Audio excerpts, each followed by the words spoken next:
Заедно со нашата втора гостинка продолжуваме таму каде што не одговоривме на оние работи кои што ги начнавме со претходната со Ана и заедно со нас во студиото психологот Фросина Ивановска со која што разговараме токму за последиците и проценката и ризиците од фемицидите, како професионалците да ги препознаат и спречат, а и последиците кога ги спомнав, тоа секако е неизбежен дел од разговорот. Фросина, добре дојде. Добре да најдов. Како си? Супер. Одлично. Мило ми е што ме така, да бидеме ефективни. Со Ана начнавме многу работи кои што во главата реков, овие ќе ги оставам за второто интервју со Фросина. И би сакал да почнем од првиот дел. Што значи проценка и ризици од фемицид? Тоа веројатно стручно ви е вам како израз, но еве да го појасниме за... Да, звучи вака многу, да рекла, интелектуално и многу далечно, меѓутоа е многу едноставно.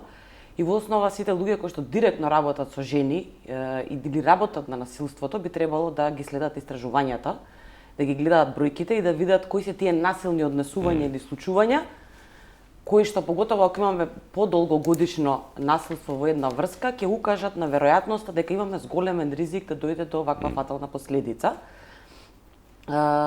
Она што истражувањата го покажуваат, кај нас нема такви истражувања, нели има само фемициди, меѓутоа се кажува бројката и се кажува да не се заблегува. Кај што веќе последицата е случајна и не можеме да истражуваме наназад за да видиме во овој случај како се развивало насилството, дали со годините се зголемувало, дали се почнало со психолошко, па имаме и закани, имаме и заплашување. Меѓутоа, нели, по светот постојат жени особено кои што се занимаваат со ова и прават алатки за да може во самиот разговор со жената да ја освестите дека според истражувањата ако ова се случува волку често, ризикот може да биде фатален по вашиот живот. Она што го покажуваат истражувањата дека најчесто заканата за употреба на оружје или употребата на оружје или поседувањето на оружје во домот доколку заеднички живеат значително го зголемува ризикот од насилство. Понатаму некои однесувања, како например демнењето, како например присилниот секс, некои истражувања викаат доколку има и насилство во тек на бременоста и она што е специфично е давењето. Како посебно да се зачуди. Да, се зачудив, не очекував. Затоа што немаме некоја видлива веднаш последица, доколку не заврши фатално, меѓутоа, доколку се склучи давење, како облик на насилно однесување, 7 до 9 пати се зголемуваат шансите дека таа жена ќе биде понатаму убиена, затоа што тоа е еден акт на покажување на моќ, дека јас можам да ти го одземам животот кога сакам, при тоа за неколку секунди жената веројатно ќе се онесвести, а за неколку минути може да настапи смрт. Дури да не настапи смрт, нели да не е со фатална последица, сепак последиците по жената може да бидат сериозни, ама не веднаш видливи, а многу често пат се случува ако дојде полиција да се добие сосема поинаква и погрешна слика, затоа што жената во обидот да се спаси, може да гребе, може да удира, а таа нели да нема ништо и да испадне дека навистина е насилна, дека провоцира, дека имаат конфликтен, насилен однос и така натаму. Така да, особено здравствените работници се едуцираат да ги препознаат последиците кои што не се виделиви надворешно, за тоа се прави скрининг од медицинско лице, јас не сум стручна за тоа, меѓутоа тие можат да се обучат. Другите професионалци можат да се обучат да го препознаат и да прашаат дали претходно имало таков обид да се задави жената, бидејќи нели пак ќе кажам, пак е еден акт кај што нема тепање, нема мавање, нема физичка повреда, меѓутоа е баш со давење, не може да збори жената, не може да земе воздух, јас ќе одлучам. И тоа многу брзо и многу лесно можам да одлучам дали ќе продолжиш да живееш или не. Да, тоа е многу и боговски некако, значи одземањето на воздухот, на зборот, да, веројатно тука е. Тоа доаѓа како еден врв, да кажам, на сите тактики на контрола и на љубомора и контролирачко однесување. Спомена и ти еден, извини на ти преминав, спомена и еден ти пример и тоа е генерално во едно заедничко истражување со Црна Гора што го работиме, оние реченици од типот на не постои силување во брак. Реченици кои што постојано им се повторуваат на жените, кјути може и полошо, сама си го барала, па така си се облекла, па што бараш ти надвор сама, па кој те пушти. Значи тоа се оние некакви реченици за кои што можеби некои мислат дека се смешни или несериозни, Ама и тоа како веројатно придонесуваат? Па ако Во наративот. тие се пораките кои што ги слуша и кои што ако е изолирана, ако нема многу контакти со пријатели, воопшто нема пријатели, нема контакти со Или опкружувањето е такво исто. Или средината е едноставно тоа се нормални работи, доколку и се охрабри да каже дека и се случува нешто, ако добие еден ваков коментар, најверојатно ќе се помири и никогаш повторно нема да мисли дека тоа што се случува е нешто за кое што треба да се реагира и треба да биде заштитена и не е дозволиво некој така да се однесува со неизе. Особено е страшно ако таков фидбек даде некој професионалец кој што би требало, можеби да не е професионалец за насилство конкретно, меѓутоа е професионалец кој што може рано да детектира дека нешто се случува. Или какво било лице од служба некоја државна. И да даде едно таков коментар со кој што го минимизира или го нормализира насилството и жената ќе си се врати назад, па ќе има Бидејќи тоа е нормално. обид за давење. Според кажување. Да, еве го спомнавте претходно случајот со Пале. Случајот со Пале е дека Пале баш во обидот кога насилниот партнер ја давел, тогаш посегнала по неговиот живот со цел да се спаси. Така да, навистина треба едукација и треба внимателно коментирање, особено ако нели некој прв пат се охрабрува да сподели, тоа најчесто ќе го пробаат први со некој поблизок, па потоа ќе дојдат, ако навистина се исплашени за сопствениот живот или за животот на децата, тогаш ќе се охрабрат до професионалци и сите имаме одговорност. Веројатно најмногу за животот на децата тука најмногу излегуваат од. Да, или последици кај децата веќе кои што навистина се очигледни после толкогодишно живење во една таква средина и тогаш иако на почетокот може да биде изговор зашто остануваат, односно да биде целосно семејството и пак се тоа притисоци од околината. Дека не е во ред да се разведе, дека не е во ред да биде разведена сама жена со деца и се уште имаме жени. Значи сега баш изминатата недела имав разговор со една жена која што живее надвор од Скопје, се уште после неколку години се справува со борба да се оправда дека не е неморална, дека само заради тоа што е разведена не значи дека е ефтина, дека не знаме лесно достапна и дека сите си дозволуваат на тоа нејзино, на тој аспект од нејзиниот живот да коментираат. Така да, например, тоа ја става под ризик да биде изолирана, да биде осамена и повторно да влезе во врска со некој што наводно на почетокот можеби ќе ја спасува и ќе ја заштитува, а потоа ќе ја малтретира. Имаме и многу случаи на повратнички, оние кои што се враќаат назад кај сторителите. Партнерите насилни, да. Да, кај насилните партнери. Зошто е тоа така? Веројатно и сите овие причини кои што ги споменавме досега, но постои ли нешто дополнително друго кое што е карактеристично исто за враќањето назад? Дури и кога заминале во шелтер центри, дури и кога пријавиле, дури и кога можеби и се подизвлекле и успеале да се оттргнат, се случува ситуација кога се враќаат назад, па тогаш повторно ги имате тие коментари, ете сама си го барала, ете сама си се вратила, не послуша, ние и рековме. Сега, тоа што го сака, теткински муабети, што сака, добро. нека прави, да. Една од работите која што е битна, мислам дека за било кој што се занимава со ова и обезбедува заштита е дека е нормално да очекува жената да прави повеќе обиди, да се справи на различен начин. Ретко која жена напушта од прв пат, нели? И тоа зависи од многу фактори, не зависи само од тоа дали најчесто ќе го натоварат на профилот на жртвата. Дека е таква и заради тоа и влегла и заради тоа и не може да излезе. Прво, многу е тешко да се искочи психолошки од таа трауматска релација интимна, која што би требало да биде најбезбедниот, најубавиот, нели? А во исто време носи тешка траума.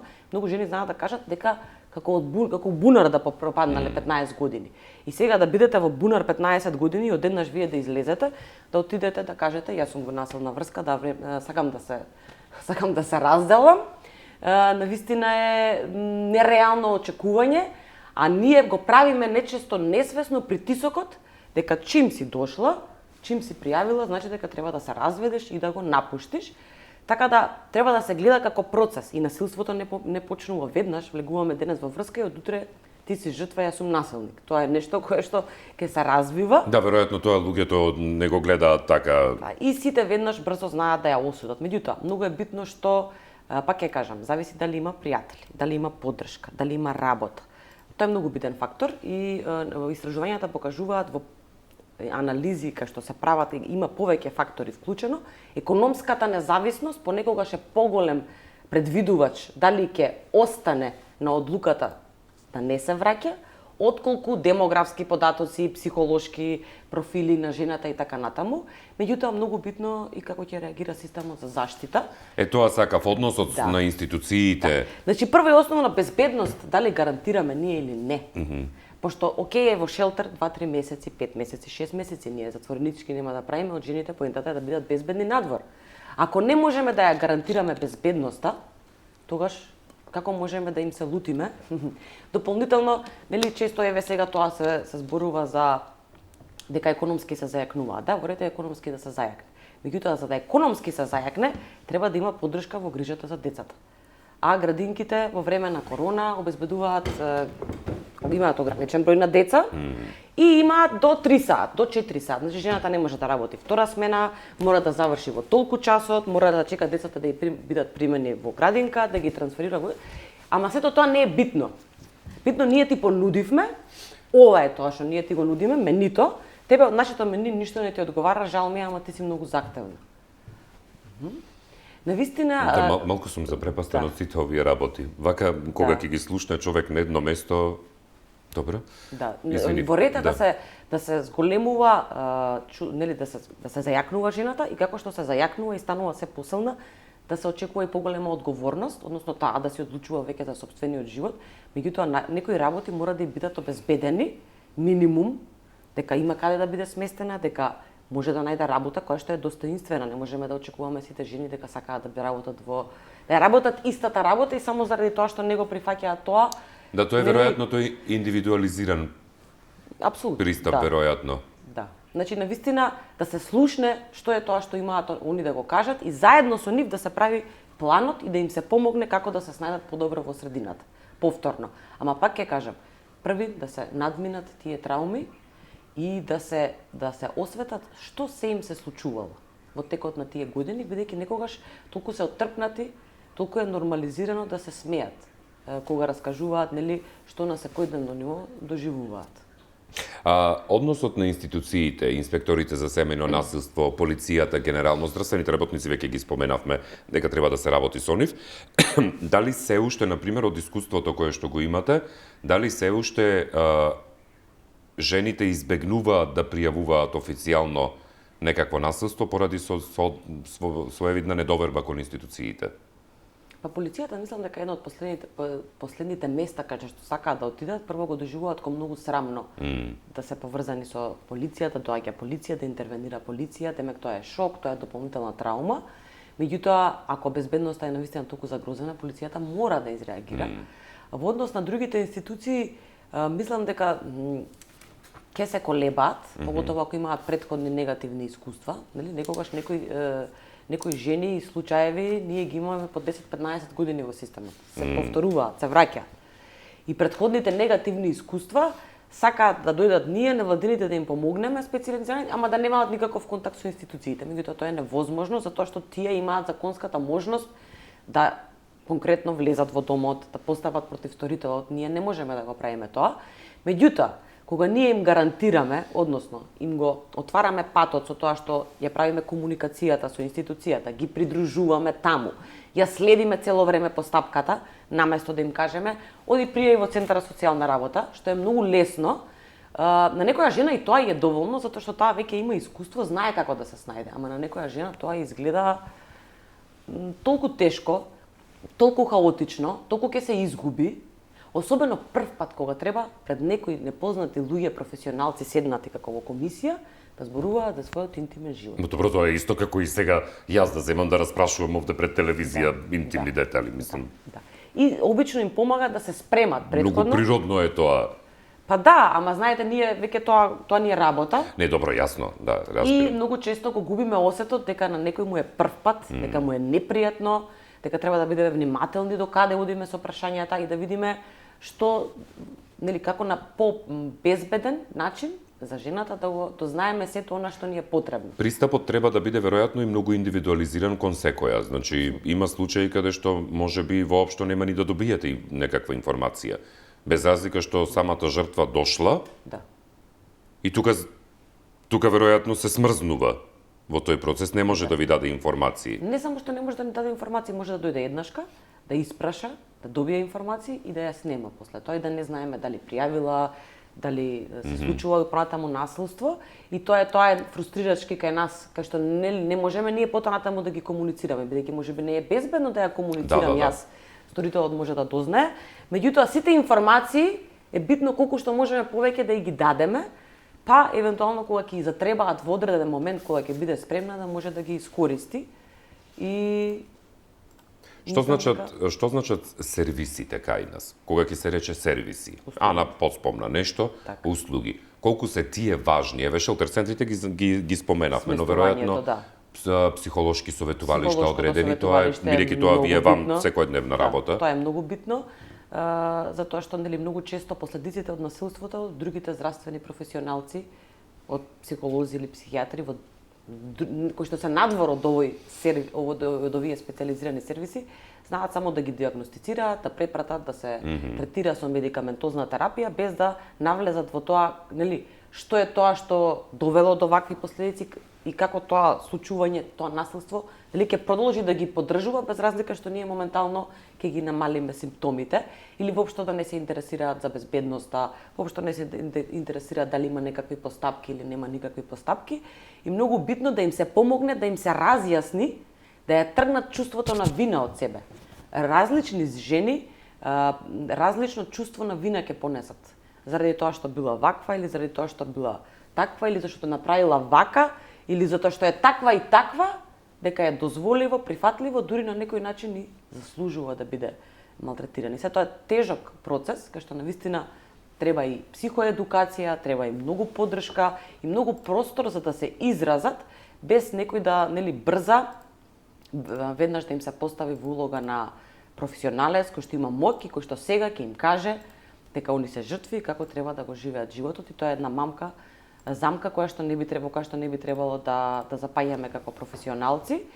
Покрај психолошкото советувалиште и многу е битно кај психолошкото советувалиште таа групна поддршка, затоа што едно сме ние паметните, нели стручњаците што све знаеме, а друго е жени кои што веќе до некаде поминале, излегле и се соочуваат со слични предизвици да видат дека не е страшно ако се вратиле, дека повеќето жени можеби им треба повеќе време за да одлучат, да видат дека повеќето жени се водат со тој еден конфликт, нели, од една страна го сакаат и да сакаат да го задржат партнерот, меѓутоа сакаат да се заштитат себе и сопствениот живот. Едноставно дека не се сами и единствени. Да. Така да дека не само ним им се случува. Навистина е сето ова да се комбинира со плюсов добра правна помош, која што ќе биде квалитетна, бесплатна, со соодветна здравствена заштита, со можности за економско зајакнување, цел пакет, нели, да биде достапен, ама не за почекај за 5 месеци, него веднаш и сега. Да, не ти фали печат или уплатница, да немаме таков пристап. Немаш документ, немаш постапка покрената и така натаму. Во овој дел, дали непријавувањето, бидејќи имаме многу такви случаи, сигурно веројатно и сега во моментот има можеби некои кои што не гледаат и не пријавуваат, а се свесни за тоа. Дали можеби тоа се должи на некаков културолошки момент на менталитетот на доминантната улога на патриархатот кај нас, кој што можеби не е во толкава мера како што беше порано, но тоа би важело повеќе за урбаните средини, за руралните средини сигурно, а повеќето ги имаме такви општини, сигурно не е до толку. Мислам дека се уште си е тоа една, да кажам, можеби не толку јавно видлива, меѓутоа дека можеби веќе притаена. Така притаена во другите градови од Македонија и во руралните средини не е ни притаена. Значи таму имаме жени најверојатно кои што немаат никаков пристап до ништо и кои што седат буквално дома како затворенички или едноставно навистина е прифатливо да бидат сопственост на мажот и таа и децата и тој да одлучува за сите аспекти во нејзиниот живот, дали ќе оди на работа, нема да работи, платата дека како ќе ја троши, дали смее да се купи нешто, дали смее да облече нешто. Има промени, се повеќе жени се охрабруваат да не прифаќаат вакви однесувања, меѓутоа, нели тоа е едната страна, кај што ние работиме, охрабруваме, информираме, меѓутоа треба да се работи и со мажите. Треба да се работи и со мажите, ние имаме само едно советувалиште што работи со сторители, психолошко советување групно, што е навистина премалку. И за мажи и групно за семејства. Збори само со сторители. Само со сторители, се извинувам, не слушнав, само има со програма сторители. која што работи со сторителите. Добро, ова ми е и тоа е новитет. само едно. Да. И тоа е навистина премалку. И тоа е по обука направена пред 7-8 години и таа програма тера така 7-8 години. Нема и промени. Затоа што нема актуелни, други да. можности, затоа што не се проширува услугата, а тоа би било една одлична можност, меѓу другото и сторителите превентивно се препраќаат на психолошко советување, значи не мора да дојде до тешко физичко насилство, да се прави таа продлабочена анализа и да се види колку се тие ризични понатаму да извршат нели некое посериозно насилство или колкави се шансите да ја преземат одговорноста за она што го направиле и да направат некаква промена. Затоа што друго е центрите за социјална работа, полицијата ги гледаат и жртвата и сторителот еднаш, два пати, три пати по 20 минути, а друго е жена која што доаѓа континуирано на психолошко советување и поддршка еднаш неделно во период од 6 месеци, година, 2, или сторител кој што доаѓа на програма и се гледа со едни професионалци 4-5 месеци, па ќе му ги видите и колку успешно се контролира и сака да се представи, ама ќе видите и како некои ставови или некои негови верувања ќе едноставно нели дали низ ненадејно, дали низ шега ќе искочат и ќе може да направите навистина продлабочена анализа и тука да превенирате со соодветни мерки. Не, ова јас сум изненаден, јас за овој сервис не бев свесен за советување на сторителите и тоа е веќе опфаќање на нештото од многу страни. Да, меѓутоа е едно советувалиште. Јасно, разбирам, но веќе 7-8 години ако трае толку, да. Треба повеќе и веројатно да посветиме и на тоа внимание. Што би се рекло, подобро да спречиме отколку да лечиме. Апсолутно. Подоцна. Во овој дел ме интересира и уште еден аспект, кратко, уште 2-3 минути имаме. Дали медиумското известување има овде сериозно влијание кај оние кои што преживуваат семено насилство, да речеме, да не пријавуваат? Дали може би така влијае? Во делот на известувањето сега зборувам во вестите, не вакви емисии, бидејќи овие емисии па сосема поинаков пристап. Тие сензационализми, тие скандализирања, ревиктимизации веројатно повторно. Мислам дека кога ќе дојде сериозен ризик, страф и голема мака, тогаш веќе ништо не може да спречи и одврати, но понекогаш, например, имаме жени кои што веќе направиле чекор, искочиле, се обидуваат да се заштитат, да воспостават живота, насилството уште никако не може да се прекине. Има мерки, има се, нели?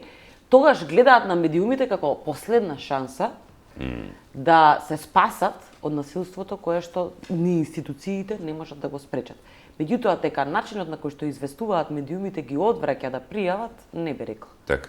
Мислам, не барем од Не, во ред, да, бидејќи не би било споменато, па можеби и затоа не. Но во ред, затоа прашав, бидејќи ме интересираше во тој дел, бидејќи со Ана и веќе и разговаравме за делот на медиумското известување, тие сензационализми и скандализирања се поприлично драма, конфликт. Да, проблематични, многу сериски да кажам, како теленовела.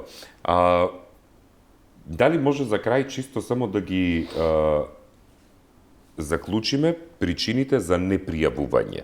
Значи, пака неколку причини само да наведеме за непријавување на ова насилство. Ги разговаравме низ целото гостување, чисто сега само како категоризација да им направиме. Една од причините е, како да кажам, е самата последица на тоа да бидете изолирани, контролирани и да немате пристап и да немате контакт многу ни со други луѓе и да немате можност да се обратите негде. Значи имате ограничен пристап, особено ако таа институција, организација која што ви дава услуга седи таму негде и вика, ако ти требам, тука сум, дојди. Наместо да се обиде да информира и да заштитува на поинаков начин.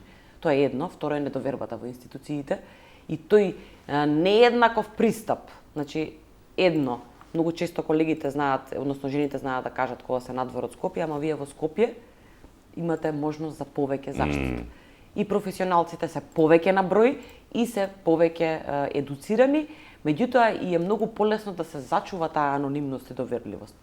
Значи, многу често не се пријавува од срам дека ќе се дознае во околината, бидејќи, нели, ќе пријавите кај роднината можеби на сторителот. Така. Меѓутоа и многу често, сакам да кажам, се обидуваат да го заштитат својот углед, угледот на семејството и особено жени што се на почеток и не се сигурни, на еден начин сакаат да прекине насилството, ама не сакаат да му наштетат и да оди во затвор.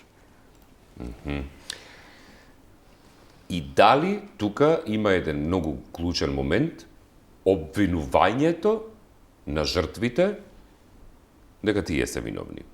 И повторно тука е веројатно менталитетот, културолошкиот аспект на патриархатот, дека жена си ќе си поќутиш. Влие. Или ти си го навела. Мислам дека тоа веќе влие во самиот процес кога ќе почнат да се вклучат. Па да, веројатно. Или особено на прв разговор Так. во Центарот за социјална работа или Ама јас бев полицијата. виновна, не требаше така да направам. Дека и вината што ја чувствува, ќе ја запечатат, ќе ја забетонираат и ќе си продолжи да се живее со идејата дека го заслужува тоа како жена. Фросина, многу ти благодарам за издвоеното време, за тоа што дојде со нас во студиото и што го фативме овој аспект на оваа многу важна тема. Ти благодарам и тебе за поканата. Благодарам многу.